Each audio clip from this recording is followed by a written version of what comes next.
जिस प्रकार एक जलता हुआ दीपक सैकड़ों दीपों को प्रज्वलित कर देता है, उसी प्रकार आचार्य भगवान स्वयं ज्योतिर्मय होकर अपने ज्ञान के प्रकाश से लाखों व्यक्तियों के जीवन को आलोकित करते हैं। ऐसे ही एक प्रखर तपस्वी वात्सल्य वारिधि परम पूज्य आचार्य श्री वर्धमान सागर जी महाराज के चरणों में सत शत नमन करते हुए मैं मेघा जैन भिवंडी महाराष्ट्र से महाराष्ट्र के जीवन के कुछ क्षण आप सभी के समक्ष एक कहानी के रूप में प्रस्तुत करने जा रही हूँ। तुम्हें मैं वर्धमान सागर गुरुवर की कथा सुनाती हूँ, चलो परिचय करवाती हूँ। तुम्हें मैं वर्धमान सागर गुरुवर की कथा सुनाती हूँ। आचार्य वर्धमान सागर जी महाराज 20वीं शताब्दी के प्रथमाचार्य श्री शांति सागर जी महाराज की परंपरा के 5वें पट्टाचार्य हैं।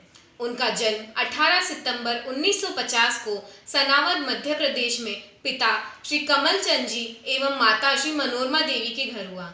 उनके माता पिता उनके जन्म के पूर्व अपनी 12 संतानों को खो चुके थे, इसीलिए उन्हें यह आशंका भी थी कि क्या पता यह बालक भी जीवित रहे ना रहे।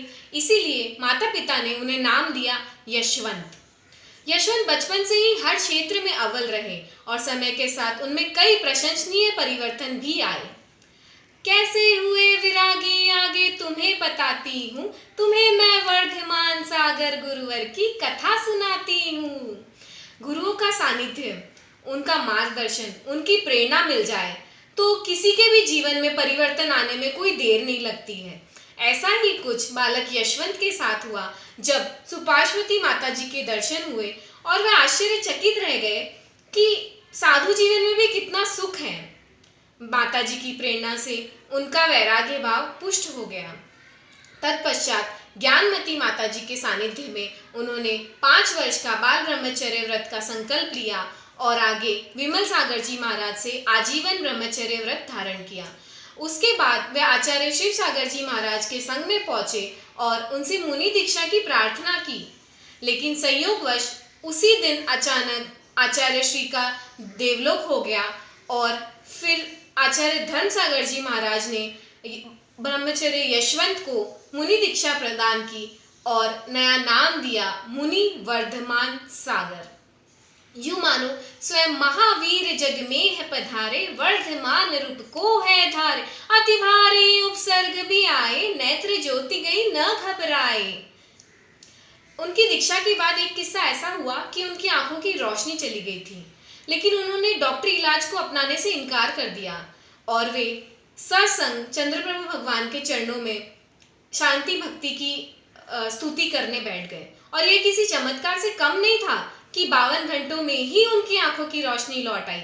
ऐसे कई उपसर्ग उनके मुनि जीवन में हुए, लेकिन उनकी श्रमणचर्या, गुरु भक्ति, अनुशासन ने मानो उन्हें चमत्कारिक रूप ही दे दिया हो। इतने चमत्कारिक होने के बाद भी उनका स्वभाव इतना सरल, इतना सौम्य है कि एक बार गुरुवर से किसी ने पूछा कि गुरुवर आप इन पथरीली सड़कों पर कैसे नंगे पांव चल लेते हैं, जिन पर हम जैसे श्रावक तो 10 सेकंड भी नहीं चल पाते। तो उन्होंने बड़े ही विनोद पूर्वक उत्तर दिया कि हमारा एक्यूप्रेशर होता है, इसीलिए हम इस एक्यूप्रेशर रोड पर चलते हैं। तो इतनी कठोर तपस्या को भी वे इतने सरलता से बता देते हैं।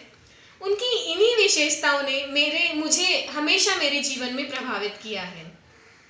कैसे हुए आचार्य आगे तुम्हें बताती हूँ, तुम्हें मैं वर्धमान सागर गुरुवर की कथा सुनाती हूँ। संघ की परंपरा के चौथे पट्टाचार्य श्री अजित सागर जी महाराज ने उनके गुणों से प्रभावित होकर उन्हें 5वां पट्टाचार्य पद पर नियुक्त करने का निर्णय किया और आने वाली 24 तारीख को उनका 31वां आचार्य पदारोहण दिवस है। और ये हम सभी जानते हैं कि गुरुओं की कृपा से पूर्व आचार्यों के अनुसार ही उन्होंने इस संघ की परंपरा को आगे बढ़ाया है। उनकी तपस्या की मैं अनुमोदना करती हूँ। उनके ज्ञान, ध्यान, तप और अच्छे स्वास्थ्य में वृद्धि होवे ऐसी शुभ कामना करती हूँ। जय जिनेंद्र।